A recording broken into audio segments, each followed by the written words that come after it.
tak sempat terhenti seperti jarum jam dinding yang tidak berfungsi. Ada mereka yang jatuh, ada mereka yang sakit, ada mereka yang kehilangan, ada mereka yang meninggalkan. Tidak satu, tidak dua, mereka pergi bergerombol dalam gelombang bernama kematian. Pandemi akan pergi seperti kabut yang hilang sebelum fajar. Asal kalian tidak membawa ego, bergerombol di sana-sini, berhahaha mengabaikan yang diatur. Sungguh elok jika kalian peduli atas nama kemanusiaan. Pakai masker, harga mati. Gak pakai masker, bisa mati.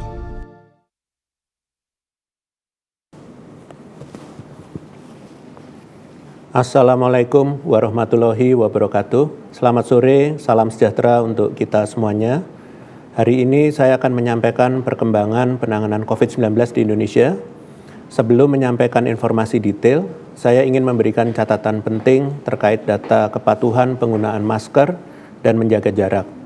Berdasarkan data yang dikumpulkan sampai saat ini, sekitar 27,03% dari desa atau kelurahan di Indonesia memiliki kepatuhan rendah dalam menggunakan masker dan 28,36% dan desa kelurahan di Indonesia yang memiliki kepatuhan yang rendah dalam menjaga jarak. Angka ketidakpatuhan ini masih tergolong tinggi dan implikasi dari minimnya kepatuhan protokol kesehatan adalah kenaikan penularan di daerah. Maka dari itu, untuk meminimalisir penularan COVID-19 dan akselerasi penurunan kasus serta laju penularan, saya mohon agar semua pihak yang bertanggung jawab mengawasi jalannya protokol kesehatan untuk dapat lebih tegas menyikapi pelanggaran protokol kesehatan di daerahnya masing-masing. Untuk daerah dengan tingkat kepatuhan yang baik, terima kasih atas kerja kerasnya dan harap terus konsisten. Selanjutnya, saya akan menyampaikan perkembangan kematian akibat COVID-19 di Indonesia. Seperti yang kita ketahui selama 2 minggu ke belakang, kematian di Indonesia bertambah lebih dari 1.000 setiap harinya. Bahkan pada tanggal 27 Juli lalu, kematian harian mencapai 2.069 dalam satu hari. Jumlah kematian di bulan Juli ini menjadi bulan dengan kematian paling banyak selama pandemi di Indonesia. Hingga kemarin, total sebanyak 30.168 kematian tercatat di bulan ini. Angka ini sangat tinggi, mengingat pada sebelumnya kematian tertinggi tercatat pada bulan Juni lalu, yaitu 7.913 kematian. Jika dilihat dari provinsi yang mengalami kenaikan kematian mingguan per tanggal 25 Juli lalu, ternyata 5 dari 10 provinsi berasal dari luar Jawa Bali. Meski Jawa Tengah, Jawa Timur, dan DKI masih menjadi penyumbang tertinggi kenaikan kematian, namun kita perlu waspada juga dengan Kalimantan Timur, Riau, Sulawesi Selatan, Kalimantan Tengah, dan Sumatera Selatan yang turut menjadi penyumbang tertinggi kenaikan kematian mingguan. Hal ini seharusnya menjadi alarm bagi pemerintah daerahnya karena sebagian besar kabupaten kota di provinsi tidak menjalankan PPKM level 4. Tentunya sejak lonjakan kasus pada akhir Juni lalu, pemerintah telah meningkatkan kesiapan fasilitas pelayanan kesehatan demi mencegah kematian. Adapun upaya tersebut antara lain, penambahan tempat isolasi terpusat dan rumah sakit lapangan hingga total 868 tempat tidur di Banten, kemudian 17.594 tempat tidur di DKI, 4.310 tempat tidur di Jawa Barat, 6.089 tempat tidur di Jawa Tengah, dan 2.031 tempat tidur di daerah istimewa Yogyakarta, 7.339 tempat tidur di Jawa Timur, dan 1.001 tempat tidur di Bali. Pemberian bantuan ke rumah sakit berupa tenda serbaguna, toilet portable, velbed, dan selimut. Penambahan pasokan oksigen berupa lebih dari 1.000 ton oksigen dari hibah dalam dan luar negeri, pengelolaan truk armada untuk menyalurkan oksigen, dan penyaluran 3.825 oksigen konsentrator. Kemudian meningkatkan suplai obat-obatan di rumah sakit dan memberikan paket gratis obat untuk masyarakat yang sedang isolasi mandiri, serta rencana penambahan tenaga kesehatan dari perawat yang belum mengambil uji kompetensi dan dokter yang telah selesai internship. Namun masih terjadinya peningkatan kematian ini tentunya perlu untuk terus dievaluasi. Untuk itu penting dipahami bahwa kita semua dapat melakukan upaya terbaik untuk menekan angka kematian ini. Untuk pemerintah daerah, selalu pantau rumah sakit di wilayah masing-masing, antisipasi kenaikan kasus dengan memastikan ketersediaan oksigen, obat-obatan, tempat tidur, dan tenaga kesehatan yang bertugas. Hal ini dapat meningkatkan kecepatan dan ketepatan penanganan sehingga kematian dapat dihindari. Untuk masyarakat, jika berada dalam salah satu golongan ini, yaitu mengalami gejala sedang, berat, atau berusia di atas 45 tahun, atau memiliki komorbid, dan atau tidak memiliki tempat yang memadai untuk melakukan isolasi mandiri, kami mohon untuk tidak melakukan isolasi mandiri. Manfaatkanlah tempat isolasi terpusat yang telah disediakan pemerintah di wilayah Anda. Perawatan di tempat isolasi terpusat diawasi langsung oleh tenaga kesehatan dan dipantau baik tanda vital, gejala, pola makan, dan obat-obatannya, sehingga jika terjadi perburukan bisa langsung ditangani. Jika memutuskan untuk melakukan isolasi mandiri, pastikan Anda adalah pasien tanpa gejala atau gejala ringan, berusia kurang dari 45 tahun, tidak memiliki komorbid, dan memiliki tempat yang memadai, sehingga bisa menghindari kontak dengan anggota keluarga lainnya yang tinggal serumah. Pastikan selama isolasi mandiri untuk makan makanan bergizi, minum obat, dan secara berkala mengecek temperatur dan saturasi oksigen. Dalam kesempatan ini saya menyampaikan turut belasungkawa yang sedalam-sedalamnya untuk seluruh masyarakat yang kehilangan orang tua, sanak saudara, dan kerabat akibat COVID-19. Saya juga mengalami kehilangan kolega akibat COVID-19 dan merasakan duka yang mendalam. Saya doakan semoga yang pergi meninggalkan kita ditempatkan di tempat terbaik di sisi Tuhan Yang Maha Esa. Salah satu yang berperan penting dalam penanganan pertama pada warga yang terkena COVID adalah perangkat RT atau RW. Pada masa pandemi ini, tugas RT RW menjadi bertambah karena harus menjadi perpanjangan tangan desa atau kelurahan maupun puskesmas dalam penanganan COVID-19. Mulai dari pengawasan dan pencatatan kasus COVID-19, kepatuhan protokol kesehatan, hingga mendata dan mendukung program vaksinasi. Tentunya peran RT RW perlu didukung oleh koordinasi yang baik dengan unsur lainnya. Inilah pentingnya terdapat posko di tingkat desa atau kelurahan sebagai penghubung berbagai unsur masyarakat di wilayahnya. Dengan adanya posko, maka terdapat komandan atau pengendali dari penanganan COVID hingga tingkat RT RW dan kinerjanya terlaporkan dengan baik. Hal ini termaktub dalam Instruksi Mendagri nomor 24 dan 26 secara detail. Sayangnya, masih banyak desa atau kelurahan di Indonesia yang belum membentuk posko. Per 25 Juli, baru sebesar 27% desa atau kelurahan di Indonesia yang membentuk posko. Masih terdapat 58.687 atau 72,93% desa atau kelurahan yang belum membentuk posko. Ini artinya, sebagian besar wilayah ternyata belum melaksanakan PPKM Mikro dengan baik. 10 provinsi yang paling banyak desa atau kelurahannya yang belum membentuk posko adalah Sumatera Utara, yaitu 5.930 desa atau kelurahan yang belum membentuk posko, Papua 4.860, Jawa Timur 4.211, Jawa Tengah 3.514, Sumatera Selatan 3.195, NTT 3.195, Sulawesi Selatan 2.854, Jawa Barat 2.598, Lampung 2.364, dan Sulawesi Tenggara 2.206 desa atau kelurahan yang belum membentuk posko. Dari total 10 provinsi tersebut, dapat terlihat pada layar masing-masing kecamatan di wilayahnya yang paling banyak memiliki desa atau kelurahan yang belum membentuk posko. Silahkan dapat dilihat apakah kecamatan Bapak Ibu termasuk di dalamnya. Untuk itu, saya mohon kepada Bapak Ibu Camat dari kecamatan yang tertera di layar untuk segera menginstruksikan desa atau kelurahannya untuk membentuk posko saat ini juga. Terlebih, 7 dari 10 provinsi ini merupakan provinsi yang sebagian besar kabupaten kotanya tidak melaksanakan PPKM level 4. Ini artinya perlu penguatan ekstra pada pelaksanaan PPKM mikronya. Dalam situasi saat ini, yang terpenting adalah penanganan COVID-19 sedini mungkin, serta pengawasan dan penindakan pelanggaran protokol kesehatan. Dan kunci keberhasilan kedua hal ini adalah pelaksanaan kinerja posko sesuai tugas dan fungsinya.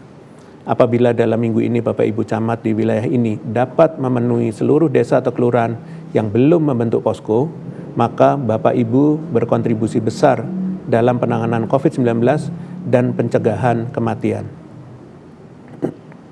Selanjutnya, saya akan menyampaikan kasus kematian dan penanganannya dari perspektif global.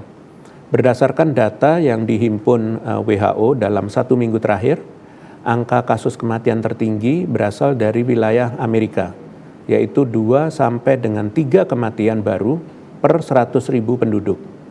Dan dari wilayah Asia Tenggara sebesar 1 sampai 2 kematian baru per 100.000 penduduk. Beberapa negara di benua Eropa yang berhasil melandaikan peningkatan angka kematian dalam waktu 3 bulan, menurut analisis dari Centers for Disease Control, kebijakan yang diambil negara-negara tersebut diantaranya adalah menghentikan kegiatan publik non-esensial, penutupan sekolah, larangan kegiatan kerumunan, penutupan tempat kerja, pembatasan mobilitas pelaku perjalanan luar negeri dan dalam negeri, dan rekomendasi untuk tetap di rumah. Namun, setelah lebih dari 1 tahun seluruh dunia berjibaku dengan virus COVID-19, kebijakan mitigasi yang dibutuhkan harus lebih sensitif dan tidak terbatas pada aspek kesehatan, mengingat hampir seluruh negara di dunia merasakan dampak seperti penurunan pertumbuhan ekonomi, peningkatan angka pengangguran, perubahan sistem pendidikan, isolasi sosial maupun psikososial. Saat ini, penerapan kebijakan di Indonesia sudah mencoba mewadahi semuanya, baik menerapkan kebijakan yang terbukti efektif mengendalikan kasus COVID-19, sekaligus tetap memperhatikan sektor sosial kemasyarakatan untuk dapat beroperasi secara terkendali. Melalui berbagai pertimbangan termasuk melihat karakteristik tiap daerah, maka PPKM menjadi kebijakan yang dipilih.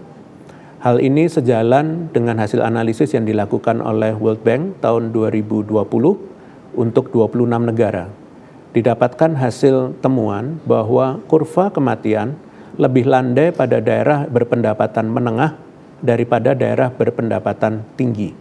Hal ini mengindikasikan bahwa faktor yang mempengaruhi kematian tidaklah tunggal. Oleh karenanya, diperlukan pendekatan kebijakan yang khas sesuai karakteristik masing-masing negara. Pada prinsipnya, jika upaya pencegahan untuk menekan angka kasus positif dilakukan dengan baik, maka akan berdampak pada penurunan angka kematian. Oleh karena itu, pemerintah berusaha dengan melakukan beberapa upaya di masa penerapan PPKM, diantaranya peningkatan testing dan tracing yang diutamakan bagi daerah yang memiliki tingkat mobilitas dan tingkat penularan yang tinggi, kemudian pembatasan pelaku perjalanan dalam negeri dengan pengetatan persyaratan, kemudian pelarangan WNA untuk masuk ke Indonesia dengan pengecualian dengan alasan khusus, kemudian percepatan vaksinasi bagi masyarakat dan booster vaksin untuk tenaga kesehatan, serta peningkatan jumlah fasilitas isolasi terpusat, dan meningkatkan akses pelayanan kesehatan bagi masyarakat yang harus melakukan isolasi mandiri di rumah. Namun, kembali saya ingatkan, efektivitas suatu kebijakan hanya akan dirasakan melalui aplikasi yang baik dan kerjasama seluruh lapisan masyarakat. Saat ini, masyarakat memiliki peranan besar untuk mensukseskan kebijakan yang ada dengan cara berlaku jujur dalam melaporkan kasus dan suportif jika dilakukan penjaringan kontak erat. Yang kedua, mematuhi persyaratan perjalanan baik mengikuti prosedur yang sesuai dan memperlihatkan dokumen prasyarat melalui prosedur yang benar tanpa kecurangan. Berikutnya, mendukung dan proaktif mengikuti vaksinasi dengan syarat memenuhi seluruh persyaratan pra-vaksinasi dan dilakukan sesuai jadwal yang ditetapkan, serta memanfaatkan fasilitas isolasi terpusat terlebih dahulu demi prosedur isolasi yang terpantau dengan baik. Opsi isolasi mandiri di rumah dapat diambil sebagai jalan terakhir jika fasilitas isolasi terpusat tidak tersedia dan harus berada di bawah pengawasan puskesmas setempat. Sebagai penutup, saya ingin menyampaikan informasi terkait kondisi terkini. Pemerintah berupaya untuk memastikan bantuan sosial yang disalurkan kepada masyarakat tepat sasaran dan tidak terjadi kecurangan. Hal ini dilakukan melalui 3 langkah strategis, yaitu melakukan sinkronisasi dan pemadanan data dengan nomor induk kependudukan atau NIK di Kementerian Dalam Negeri. Kedua, memperbaiki mekanisme penyaluran bantuan sosial. Ketiga, adalah dengan melibatkan dukungan teknologi berbasis digital. Kementerian Sosial telah berkoordinasi dengan Bank Indonesia, Otoritas Jasa Keuangan, dan Fintech Indonesia untuk menyiapkan aplikasi yang meningkatkan layanan kepada penerima manfaat sekaligus menjadi alat kontrol efektif dalam penggunaan bantuan sosial. Demikian konferensi pers hari ini. Saya lanjutkan dengan sesi tanya jawab media. Terima kasih. Terima kasih Prof. Selamat sore. Pertanyaan pertama dari Haira CNN. Perihal laporan di sosial media tentang influencer yang mendapat booster vaksin Moderna. Apakah dari Satgas sudah mengusut dan mungkin sudah ada penjelasannya? Kemudian apakah sisa booster vaksin diperuntukkan untuk masyarakat umum? Jika iya, bagaimana alurnya? Paralel atau bertahap? Terima kasih. Baik, terima kasih CNN. Jadi vaksin yang diberikan sepenuhnya gratis, baik melalui skema program atau gotong royong. Adapun temuan vaksinasi berbayar di lapangan akan ditindaklanjuti oleh Satgas COVID-19 di daerah setempat. Kemudian vaksin didistribusikan oleh pemerintah dengan memprioritaskan pertimbangan risiko, perhitungan laporan stok vaksin, dan kecepatan laju vaksinasi. Oleh karena itu, prioritas penerima program booster vaksin saat ini adalah tenaga kesehatan sebagai populasi berisiko sekaligus vital dalam mendukung pelayanan dalam kesehatan khususnya di masa pandemi COVID-19 ini. Terima kasih. Pertanyaan selanjutnya dari fatberita1.com, Intan Kompas, dan Gita VOA. Daerah mana saja yang cukup tinggi kasus luar Jawa Bali, baik data harian maupun kumulatif dalam seminggu terakhir? Mengapa terjadi tren peningkatan? Apa upaya pemerintah pusat dan daerah untuk menurunkan kasus di luar Jawa Bali? Baik, terima kasih berita1.com, Kompas, dan Voice of America. Berdasarkan data pemantauan seminggu terakhir, yaitu dari tanggal 19 sampai dengan 25 Juli, diketahui bahwa 3 provinsi di luar Jawa Bali dengan jumlah kasus mingguan tertinggi, yaitu Provinsi Kalimantan Timur, Sumatera Utara, dan Riau. Sedangkan 3 provinsi di luar Jawa Bali dengan kasus kumulatif tertinggi, yaitu Provinsi Kalimantan Timur, Riau, dan Sumatera Barat. Pemerintah terus memasifkan upaya 3T selama masa PPKM melalui instruksi kepada seluruh dinas kesehatan terkait memasifkan testing dan tracing serta upaya peningkatan aksesabilitas distribusi alat material kesehatan secara nasional. Khusus untuk kabupaten kota level 3 dan 4 dalam rangka perluasan cakupan testing, maka penggunaan rapid test antigen diizinkan sebagai alat dukung klaim COVID-19 dengan catatan dalam kondisi keterbatasan jumlah alat diagnostiknya. Selain itu, bagi kontak erat wajib melakukan entry dan exit test dan selama hasilnya belum keluar diwajibkan untuk isolasi. Rincian aturannya dapat dilihat di dalam surat edaran Kementerian Kesehatan nomor HK 0202-1918-2021. Sedangkan terkait peningkatan aksesabilitas alat dan material kesehatan, maka pemerintah mendorong upaya impor untuk daerah perbatasan dan pemenuhan kebutuhan jangka pendek. serta memasifkan industri dalam negeri yang nantinya akan didistribusikan sesuai prioritas. Pertanyaan terakhir dari Lucky Lokadata, Fitri Liputan6.com, dan Haura Republika. WHO sebelumnya mengatakan melonjaknya kasus COVID-19 dapat mengundang bahaya karena berpotensi menciptakan varian baru yang lebih ganas. Di Indonesia, sejumlah pihak juga mengkhawatirkan kemunculan varian baru lokal akibat kondisi penyebaran kasus saat ini. Terlebih, saat ini di Indonesia sudah ditemukan sejumlah kasus turunan varian Delta yaitu Delta Plus. Bagaimana skenario pemerintah ya Pak agar mutasi baru COVID-19 lokal ini diantisipasi? Terima kasih. Baik, terima kasih Lokadata, Liputan6.com, dan Republika. Pada prinsipnya virus bukanlah makhluk hidup, sehingga virus hanya dapat memperbanyak diri pada inang yang hidup, seperti manusia. Dalam proses perbanyakan diri inilah, virus dapat bermutasi menghasilkan varian baru. Oleh karena itu, upaya terbaik yang dapat dilakukan adalah menghindari masuknya virus ke dalam tubuh dengan disiplin menjalankan protokol kesehatan. Pemerintah melalui berbagai kebijakan terus dilakukan seperti penerapan PPKM, optimalisasi posko, dan pengaturan pelaku perjalanan untuk mencegah penularan di masyarakat maupun mencegah importasi kasus yang dapat memperburuk kondisi penularan COVID-19 secara nasional. Upaya lain yang perlu dilakukan adalah meminimalisir penularan yang terjadi dengan mempercepat pelaksanaan strategi vaksinasi nasional karena peluang terbentuknya varian baru pada orang yang sudah divaksin lebih rendah dibanding orang yang belum divaksin. Demikian, terima kasih atas pertanyaan para jurnalis. Terima kasih atas perhatiannya. Selamat sore. Wassalamualaikum warahmatullahi wabarakatuh.